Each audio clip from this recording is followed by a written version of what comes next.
There are a lot of content creators out there, and just like an old TV show or a movie that you used to like, you often find yourself liking someone's videos and even the creator themselves. But often, they change or you do, and their content no longer appeals to you. This is what happened to me watching MovieBob. Now, MovieBob, otherwise known as Bob Chipman, was born February 20th, 1981. I really thought about how do I talk about Bob? Do I talk about how he's been fired from every multi-channel network that he's ever been hired on? Do I start with his horrendous book where he claims that seeing Super Mario Bros. 3 for the first time was, and I quote, burned into his mind the same way JFK's assassination and 9/11 were to the people who saw them? Well, I decided to start from my first experience with Bob, the game overthinker. This guy is still the gold standard. This guy is still God. This will be the greatest thing to happen to gaming since the invention of jiggle physics. So can we please stop it with this tired shit about GameCubes and duct tape and get the fuck over it? Now, the first episode of the Game Overthinker came out February 12th, 2008.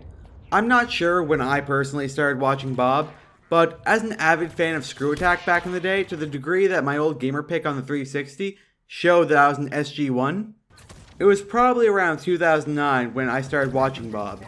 Now, I don't think that I started watching Bob for his quality content, but instead because at that time I liked video games and I liked Screw Attack. Watching Bob's older videos now, I can look past the bad audio quality of a 13-year-old video. I can even look past the fact that these 10-minute videos, Bob really doesn't talk about much. But what I can't excuse are all these skits that Bob puts into his videos.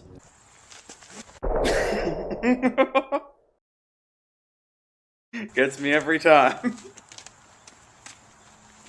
Like Spoonie, Nostalgia Critic, and other people that we've talked about so far on the channel, Bob and his character, the Game Overthinker, have their own cast of characters, most of which are played by Bob. Not Commissioner Bunnyface, of course, though. A few hours ago, one of them called in a disturbance in the factory. We don't know if it's connected, but terrible. It's unusual. SWAT is standing by, but my IT people Look at all that Photoshop. More in your wheelhouse. The first problem was Bob made his skits the entire point of the video. It would start out like this. He would do his own story, it would come into a video game topic, Bob would talk about that topic, and then go straight into the end of the story. Bob eventually left Screw Attack and joined The Escapist, where he would upload his main show, The Game Overthinker, and his other show, The Big Picture. Now, Bob had done something in 2013 that would follow him around for years. Meet Super Mario Bros. 3, brick by brick, rated 2.25 out of 5 stars, with 59% of all reviews rating it 2 or under. Whereas the Game Overthinker had problems with Bob rambling, Bob had to keep it short, at least under 10 minutes for the video's length on YouTube, as well as leave time for his story show, where he dresses up as monkeys and ninjas while talking to a JPEG on his screen. And the Big Picture was more meant to be a scripted take on whatever topic Bob had for the day about movies. This book, however, was just filled to the brim with the worst takes and statements that I've ever read.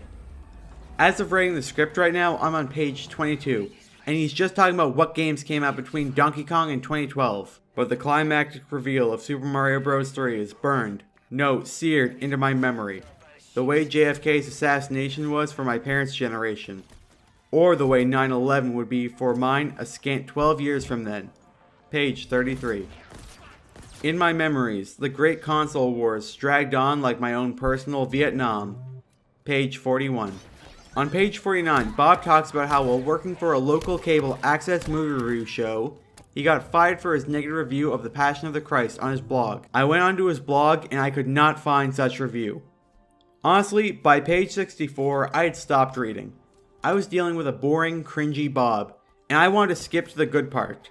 I did get to read the epilogue, however, where Bob states that he moved out of his parents' house at 31, page 207.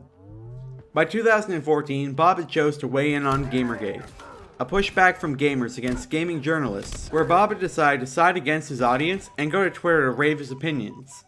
Now, with making a video, writing a blog, and especially a book like Bob has done before, he's had the chance to look back at what he's made or written, and fix things that are either wrong or don't sound right. Writing tweets, on the other hand, just gets sent as soon as you're done scanning them over. I mean, how often do you notice a mistake in a text that you sent right after it's too late? Well, MovieBob would go on to talk about how all Gamergaters were subhumans in 2014. Fast forward to 2020, Bob is calling for Germany to reinvade Poland, and in a now deleted tweet where he was allegedly saying how he hoped that 75% of the United States would catch COVID-19. But 6 years is a bit of a big time skip, don't you think?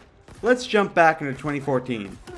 Bob was told by his current employer, The Escapist, to knock off alienating his audience, as well as it was affecting the website's revenue and traffic for other content creators. So Bob does what Bob does and gets fired in early 2015 for refusing to listen to his current employers. Within a few months, Bob had rejoined Screw Attack and started making videos for them again, as well as ending his Game Over Thinker series for the next few years before rebooting it even worse. Now, even though Bob got a new employer again, things don't look good for him very long.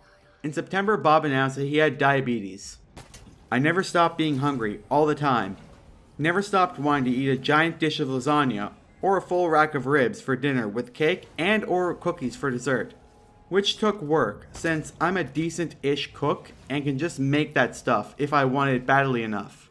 Now, don't listen to that decent cook talk, because this is the chicken that Bob made. Besides the fact that it's burnt beyond, a 3-day Mountain Dew marinade makes me physically mad. Bob roasted it on the wrong side, on a glass casserole dish, instead of a metal pan, which would have helped it cook a lot better. And honestly, this isn't interesting, so I'm just gonna skip it. Bob also gets really mad if you show him this clip. Now, joining a gym is probably the best course of action, obviously, but that can be expensive unless your place of business and or school has one which you can use, in which case you should probably do that. Even just basic stuff is better than nothing. Hit a treadmill, box, bike, elliptical, free weights. Do it up. Heck, is there a beach, lake, or pool in your area? Go there. Swimming is one of the best overall exercises you can do. And that's just the fitness-specific stuff. There's a lot you can do to offset the inertia of gaming just by changing up your daily routine. It took Bob no time to lose his job again, as in March 2016, Screw Attack let him go. The first video they made for them, Screw Attack had to state that Bob's views were not their own due to how controversial they are. I know this is an informational video, but I'm having trouble keeping up with Bob. We're going to jump to 2018 where Bob returned to The Escapist after the site rebuilt itself, where he started posting his big picture videos. And all was well for Bob for a long time. I was acting. No, remember those tweets from earlier? Well, those were the tip of the iceberg. Bob has defended people who like the movie Cuties. I'm not even going to look up a picture of it because I'm sure it would put me on a watch list. Said that he wished that eugenics weren't tainted by the word I'm not allowed to say on YouTube. And overall has fought with every single person he's ever spoken to on Twitter. Come October 2020, The Escapist had refused to rehire Bob as a contractor. A month after MovieBob and The Escapist parted ways in November, he had been called out by Lindsay Ellis, former That Guy with the Glasses contributor known as the Nostalgia Chick, for being creepy towards her and how she blocked him 6 times before. It's also to note that Ellis is a leftist and is one of many examples of Bob alienating both sides of the political spectrum. At the end of the day, can I say anything nice about Bob? Well, he uploads content pretty frequently and has 1,170 fans willing to donate a combined total of $3,371 American to him every month on Patreon. Well, that's the end of this one, guys. Thanks for watching, and hopefully I'll see you soon.